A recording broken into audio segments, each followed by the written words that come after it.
hello friends नमस्कार जय जगन्नाथ समस्ते केमती अच्छा आशा कर प्रभु जगन्नाथ आप समस्ते सुस्थ थे मुझे सुस्थ ना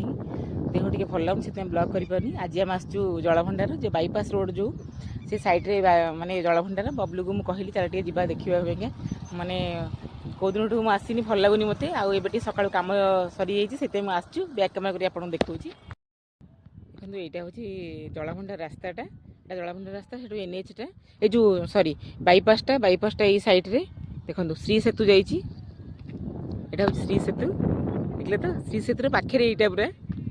केते सुंदर लगुच चारिआडे देखिले आकर्षणीय दृश्य पूरा केते घर भी ये होगा घर द्वार ना से किसी